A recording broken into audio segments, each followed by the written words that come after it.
What's up, everyone? This is Coach Lawson here at Aiga Performance. I'm here with Fabian Rivera.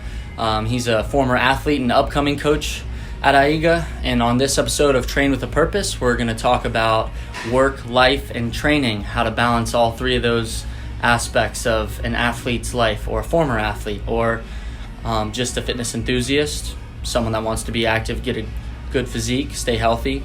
How do you balance all of those factors coming at you in life and still stay sane? So Fabian, give us a little info on your life, your experience with work, school, life, fun, training. How do you balance it all? Well, for me, as of now, being a college student, it can be difficult trying to find a consistency within staying balanced and on a schedule with fitness, school, and work.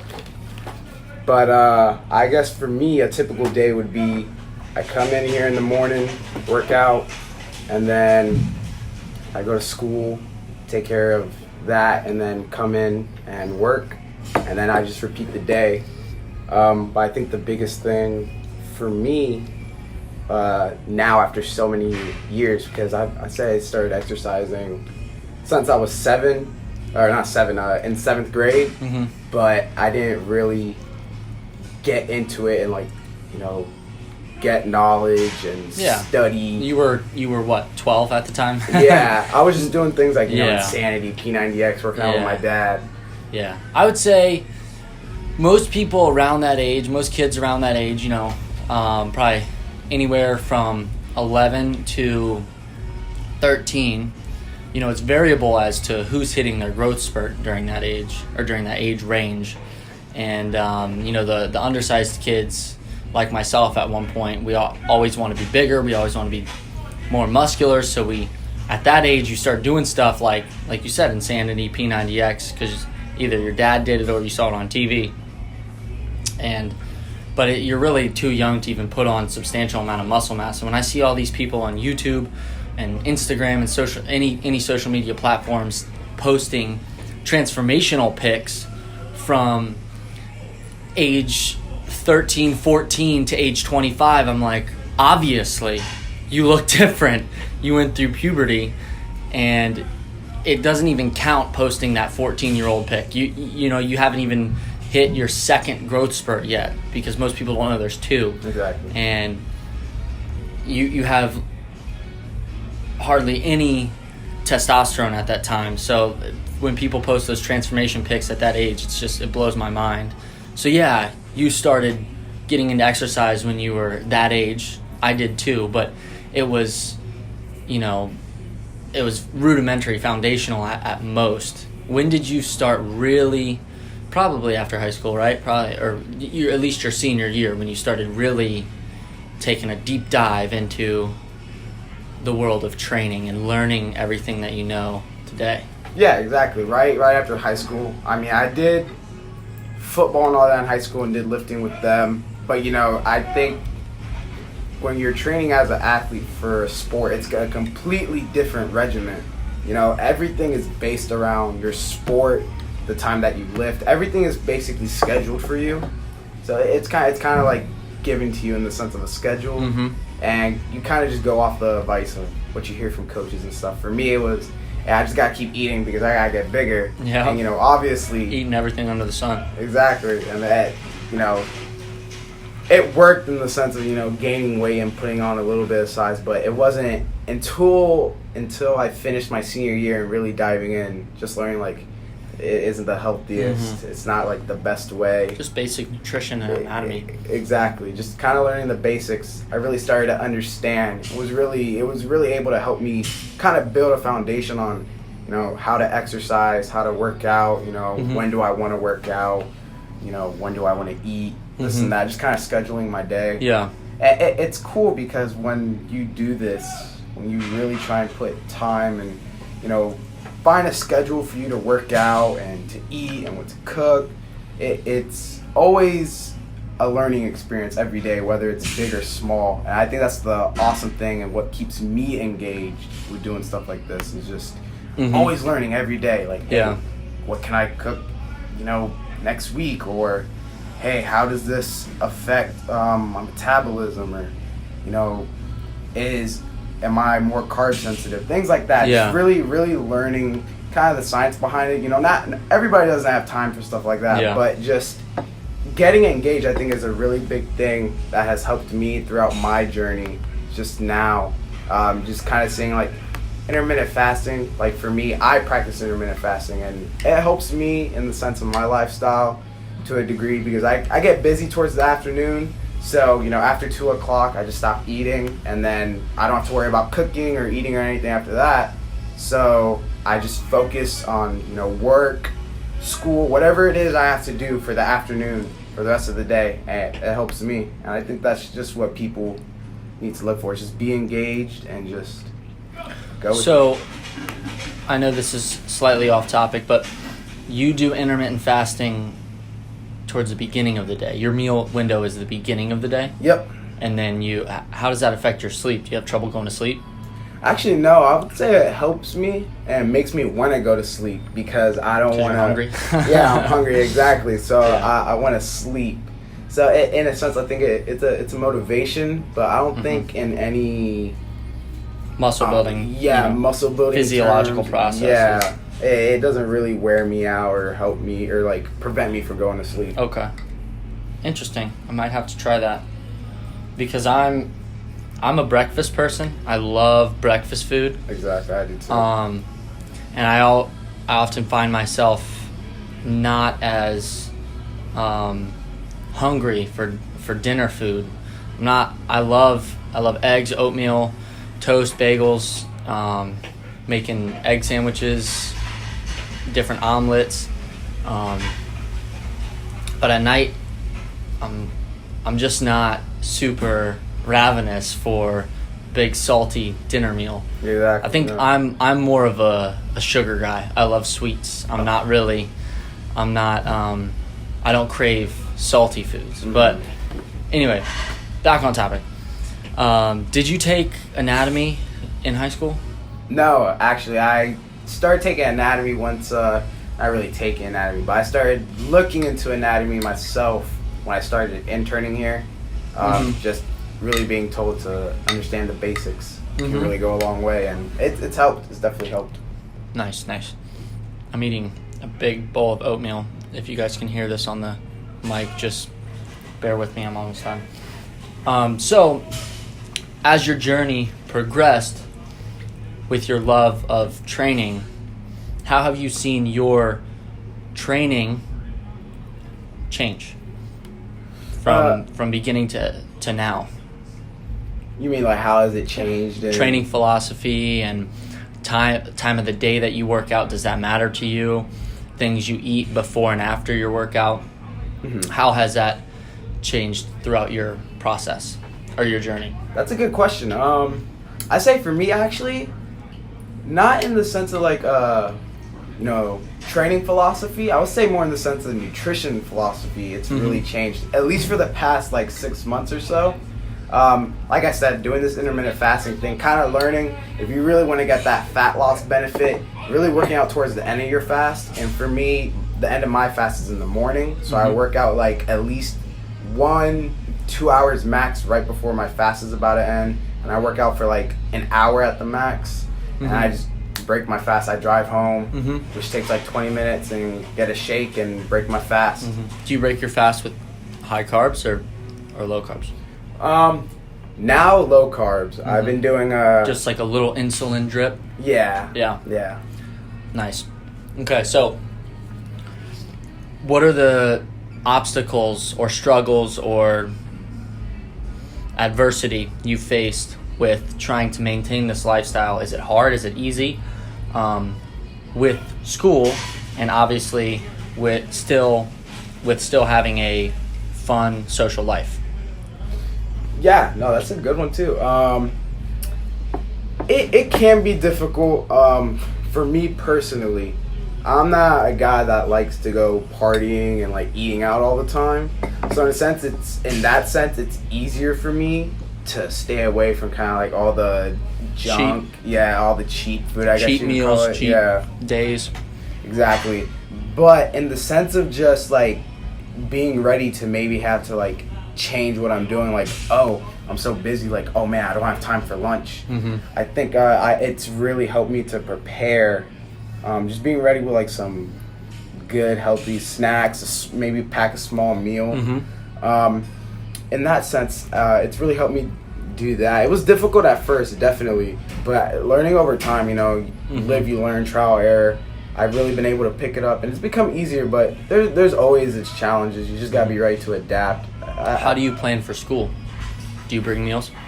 Yeah, I always pack meals because I know, especially with this upcoming semester, I'll be here and start exercising around 6, be done by 6:45, and then I have to drive here straight to school, and that's like a 30-minute drive. Class starts at 8, so I have to start packing my meals, drink my shake on the way to the school, and eat on the way there as well. So you carry around a lunchbox to class? Yeah. I've done that before.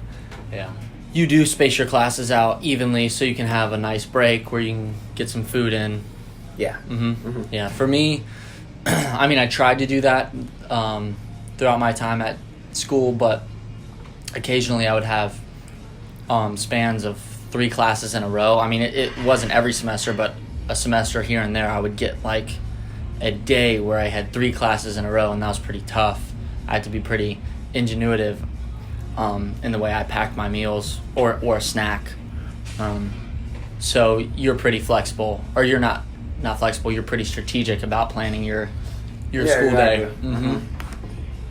Yeah, it's tough because not everyone has a love for a rigid training and nutrition lifestyle. I know everyone has a different take on it and wants different goals out of this new lifestyle that is super popular, you know, gym life, fit life, whatever you want to call it, the fit life, where, you know, you're hitting the gym, building a nice physique. But with that, it's tough to balance fun and discipline. And I know a lot of people, they think that it's one or the other. They think they can't do both. And so over the past 6 years, over the course of my journey, I have been faced with that dilemma. I'm not a extreme extrovert. I'm more introverted, but definitely bordering the line of introvert and extrovert. I have both qualities, but I was faced with situations where it was, do I go work out and then get a clean meal afterwards, or do I take advantage of an opportunity with my friends or girlfriend or whatever the fun social opportunity came up and make the best of it? I've also been faced with scenarios where I've been working out, I've lifted, and I'm ready to go eat a clean meal, and then something pops up and I haven't been able to get that good post-workout meal in, and so I've had to adapt. And for me, my journey, or I wouldn't even call it a journey, my experience has been all about adapting. I've tried so many different diets or nutritional plans, whether it's intermittent fasting, high carb, low fat, high fat, low carb, high carb, low protein, which is kind of the plant-based diet, but my version had a lot of grains and starches, not as many plants. I've tried the every 3 hours small meals, calculating my calories to the exact gram of each macronutrient. I haven't tried keto to the fullest extent. I've done keto for a very short period of time. I'd say I was in ketosis not longer than a month. So that's a pretty short period of time to really test out the fat loss benefits of keto. But yeah, so I've tried a ton of different diets under the sun, and for me, with being in school, I mean, unless if you've got your meals planned out, being in school or having a very stressful, busy work schedule, it can be hard to follow an an exact diet plan. And so for me, I've kind of just eaten all 3 macros in every meal. Protein, fats, and carbs have been present in all of my meals. And I've just managed to manipulate the types of carbs and the amount of carbs that I eat before and after a workout and during sedentary periods of the day, and the types of fat I eat, so they're good fats. And then you can have cheat meals here and there, not necessarily gorging yourself with candy, cake, chocolate, and chips, but like a meal that's not exactly healthy. Yeah, exactly, yeah.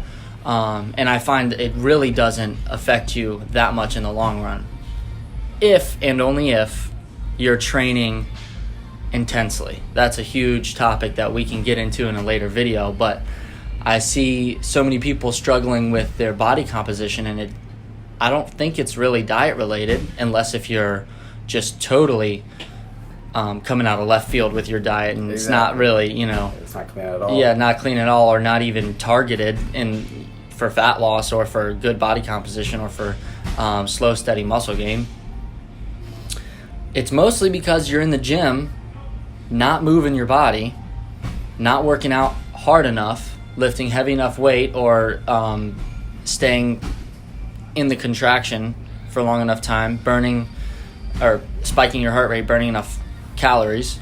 It's because you're standing there at the cable machine doing single arm bicep curls for 20 reps with a stack of 5 or 6 plates on the cable machine, by the way. So yeah, that's kind of been my experience. As long as I'm training, here's a Jeff Cavalier saying, you want to look like an athlete, you got to train like an athlete. Well, he's right about that. You don't necessarily have to go out and do cone drills or sled pulls, but you got to lift with a purpose, train with a purpose, like this podcast. You have to have a targeted workout program, work out hard, be intense, get after it. You should be sweating and breathing heavy at the end of your workout if you want to achieve a good physique. I agree with that. Yeah. So that's been my experience. I've kind of, as long as I keep training like I train, hard, intense, I can be a little bit flexible with my diet, have a cheat meal here and there, or go out with friends and drink. If you're over the age of 21, we might have some young listeners. Go to fast food once in a blue moon if that opportunity presents itself, where you're out and about. Maybe you're at Busch Gardens like I was last night, and instead of getting your healthy grass-fed ground beef, avocados, and quinoa, which is a staple meal for me sometimes, I had to eat a turkey leg and a pretzel. Well, there's your fatty protein and your high glycemic, fast digestible carbohydrates right there with a lot of salt. But that was last night. I got in the gym this morning, hit it hard. It's not going to affect me. So that's been my experience. Fabian, does that sound somewhat reasonable? Not too off book? No, that sounds really good. Yeah. Really logical. Makes a lot of sense. Mm-hmm. Oh, that's interesting. All right, so now we're going to get into some tips and tricks. I guess kind of diet hacks or ways to make it more convenient to get your meals in when you're pressed for time or when you do have time. So Fabian's going to share a little bit of knowledge he's picked up along the way. So hit us with that knowledge. Yeah, for sure. What I want to start off with and kind of make, I guess, like the main focus or the main thing to take out of all this is that you need to make time and be prepared. You need to... Oh, no one wants to hear that. Yeah, but it's the truth. To me, yeah, it's the truth. You need to make time. Like, if you're going to travel and eating healthy is going to be difficult, then you should pack some snacks. Mm-hmm. Like, for me, with what I eat, I like to go high fat, low carb. That's why I've been practicing recently. Some snacks I pack like good fats, They're like I don't know what you call it. They're like a chocolate bar, basically, packed with all the good fats that you can low get. Sugar. Yeah, low sugar. Where do you find those? I find them at Whole Foods. I know Yeah. Whole Foods is like the only place that has them. It is a little expensive. It's like almost $2 a bar. Okay. But if you're only buying it every now and then, yeah. If you're going traveling, you buy like 1-2 bars. Nothing too bad. Chomps. It's grass fed, grass finished ground beef sticks. They're like the jerky sticks, grass fed, grass finished. At Trader Joe's, they're like $1.25 per stick. And then I haven't heard of those. Yeah, they're really good. I pack those. I buy pork skins. I buy the just original flavor, so it has nothing in there that's like inflammatory. It's just literally the pork skins with some salt on them, and that's about it. And then I look for places that like, oh man, I'm like, it's crunch time for me. I go to places. I look for like places nearby, like Zoe's Kitchen down by the tech center. Really, really good Greek food. It's delicious. Yeah, it's really nice. You can get a good meal at Chipotle. You know, there are some things you should avoid. Like me, I'm against sour cream. I don't think sour cream is good. What else? Cafe Rio. That's also at the tech center. Just looking for places nearby or like where you're gonna travel to that you know that they have.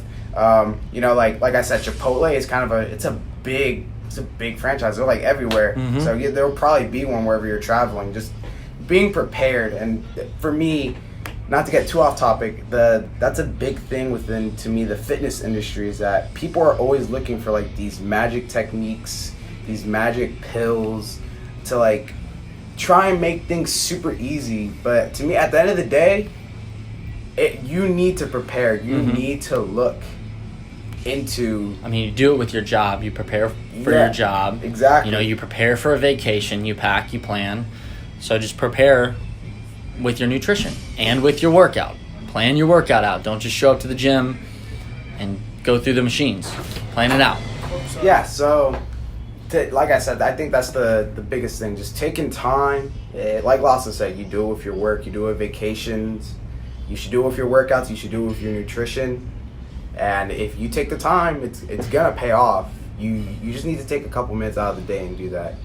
Even if you're busy, I know it can be hard, but you have to take the time out of it. So what about when you have time to make a meal or to meal prep for the week?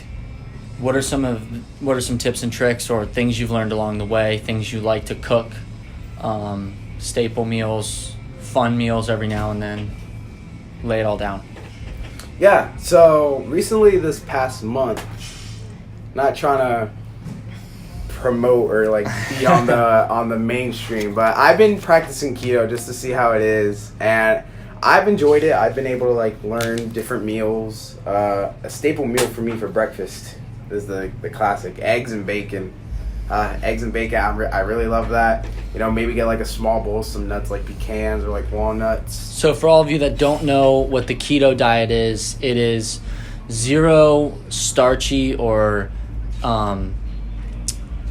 sugary carbohydrates. So no grains, no starches. That's oats, cereal, rice, bread, pasta, potatoes, none of that. Barbecue sauce. Yeah, anything with sugar in it, got to cut that out. You can eat vegetables though. Fibrous carbohydrates are good. Then high fat, you eat high fat, and then moderate to low protein. Very important you don't eat high protein. Otherwise you will spike your insulin and be kicked out of ketosis and start functioning off of glucose instead of ketones. So that's what Fabian's been doing. So eggs and bacon. Eggs are fat and protein, 5 grams of fat, 6 grams of protein per egg, and bacon obviously a little bit of protein, mostly fat. So that's why he eats that for breakfast. But what I do with my eggs is I do 1 whole egg, so the egg yolk and the white, and then I get 2 more eggs, but just the yolk, which is the fatty completely unheard of. For me, I thought that was crazy when I heard that. But go ahead and tell them why. So 1, obviously, I do that because the fat is in the yolk, and then 2 is depending on the type of eggs you get, like I don't have a lot of money. You know, I'm a college student, so I get the ones that aren't, you know, the white cage eggs free. Yeah, they're not cage free or anything, or like raised, you know, grass fed, and so the white is basically the placenta, and that's basically where all the stuff what the egg or the chicken eats. Mm-hmm. All the stuff, like, you know, this, if they're eating like soy and grain and stuff like that, it's be in the egg white. Yeah, the egg white is the placenta. That's where the protein is. The yolk is basically the embryo. That's where most of the fat is, and the healthy DHA and cholesterol is in the yolk. Yeah, and that's where the egg yolk is just, like Lawson said, the fat, and that's not really going to be messed with in the sense of like what the chicken ate for the in the sense of like what they ate, like the soy, the grains, and all that. So it won't have as much inflammation or inflammatory effect. Exactly. Yeah. So that's what I do. And then I have bacon. I have like maybe 3 pieces of bacon. I try and get a lot of my fats in at breakfast, and then in lunch I kind of try and drop it down a little bit, and then pick up on my protein a little bit. And as long as, like Lawson said earlier, you don't want to have like a whole bunch of protein because it can kick you out of ketosis.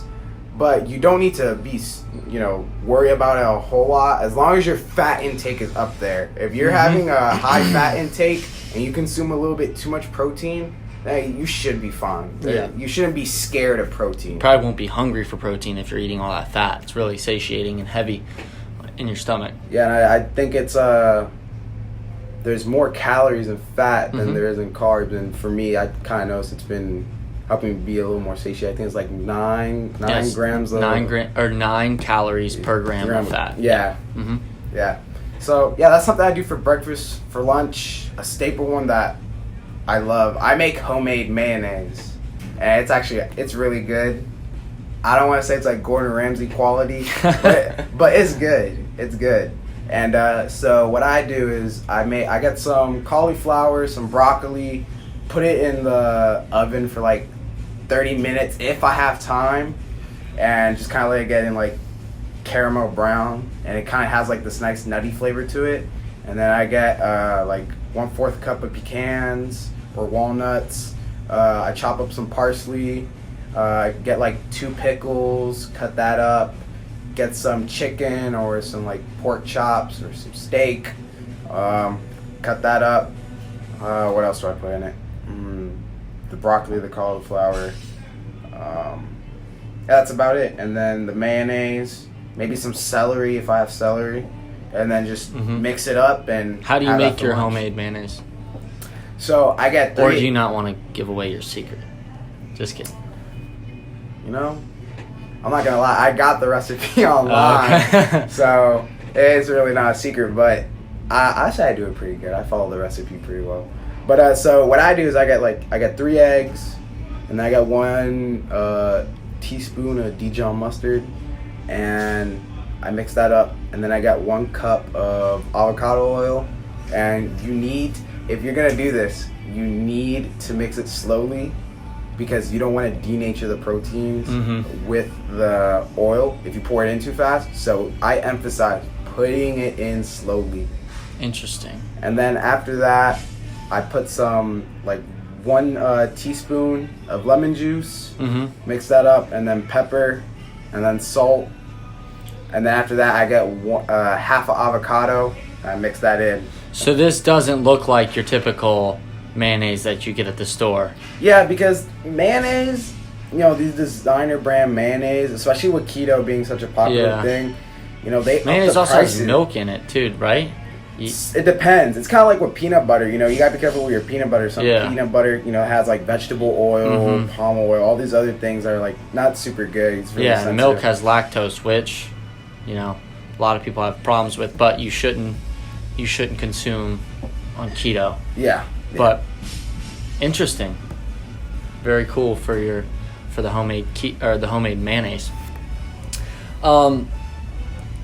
So a couple meals that I always like cooking. Well, for breakfast, I I either do one. I've been doing one of two things for the past couple months. I've done a ton of different breakfasts, but for the past 2 months, I've been doing either an omelet with a bunch of diced peppers and onions and tomatoes. So that'll be 2 to 3 eggs, depending on how high of a fat how much fat I need in that meal for the morning. Say, I know I ate a little less fat the day before. I'm going to eat a little bit more fat in the mornings just so that, I've got a good hormone balance and my joints are nice and lubricated. And fat's very important for your brain too. But so 3 eggs for higher fat, 2 eggs for a little bit lower fat, and then I'll add some egg whites into that mixture just to get some extra protein. Now I don't measure out my egg whites. I just crack the eggs in the pan and then pour the egg whites in with it to finish out the empty space of the pan.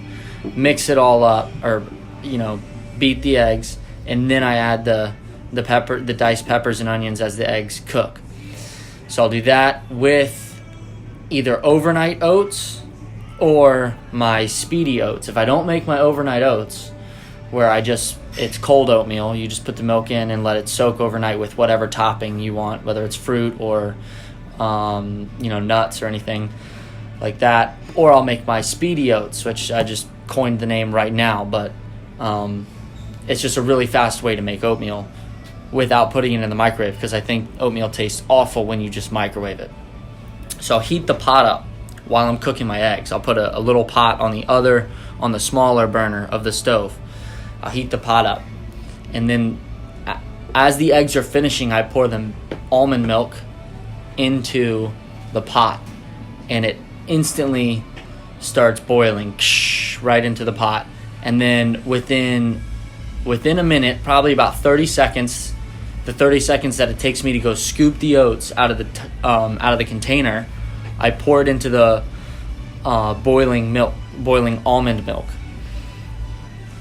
in the pot, and it takes probably less than a minute to get soft and cooked. And so I'm stirring the oats so that they're all nice and coated with the almond milk, and within a minute it's done. And then you can put whatever toppings on it you want. Sometimes I'll put Nutella in it. Sometimes I'll put frozen fruit to cool it down. If I don't really want piping hot oatmeal, I'll put frozen fruit in there so it cools it down. So yeah, I'm on an oatmeal kick right now.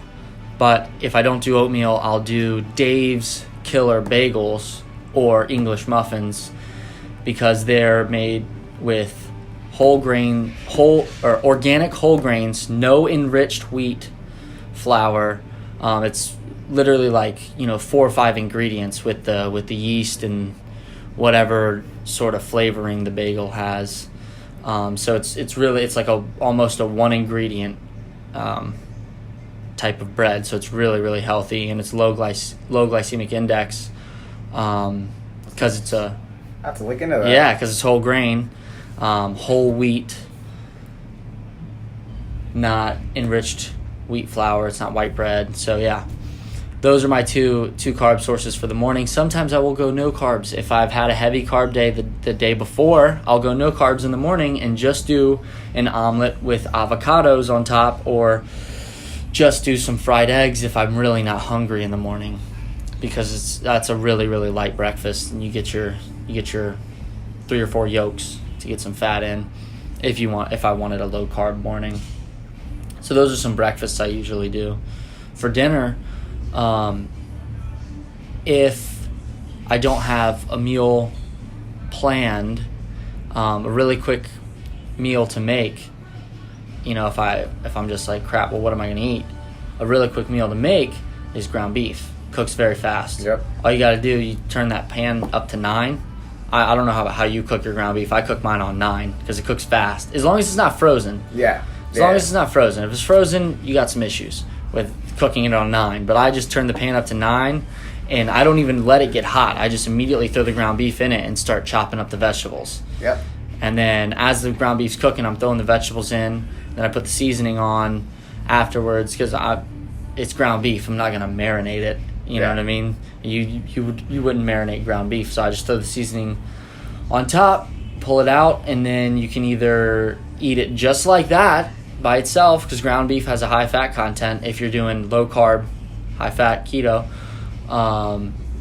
Or, I mean, you can add avocados too if you need some extra fats. Or something good I like to add to my ground beef is quinoa. It mixes in really well. Ground beef and rice is obviously good. I like that. But the quinoa is so small, the grains are so small in the quinoa that you hardly even notice it. And so it's just like a one dish meal where it's nothing too heavy, or it's not very voluminous. Doesn't have a lot of volume to it, the meal. Okay. So the quinoa really mixes in with the ground beef nicely. So those are two easy meals I like to make. All right, so that's it for today's episode. Hope you guys enjoyed our testimonies and little tips and tricks, hacks, diet hacks that we have learned along the way. The important things to emphasize from the podcast is just train hard, train intensely, like you would if you were a professional athlete. Be strategic about your diet.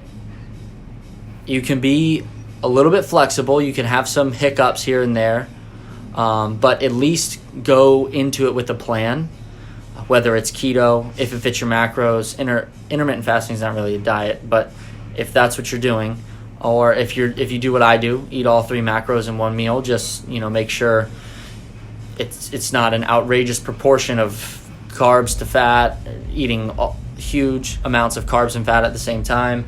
Whatever you're doing, have a plan, be strategic about it, and try to find, like Fabian said, easy, convenient, and healthy substitutes, whether it's running out to Chipotle, running to Zoe's Kitchen if you live where we live. If you're out of our geographical location, you got to find your own stops to get a snack or a healthy meal. And make sure your food sources are clean. Don't go buy a $1 steak from the dollar store like Fabian was telling me about earlier, because it's probably not steak, it's probably groundhog. So make sure you're getting good sources of your macronutrients, working out hard, and be strategic about it.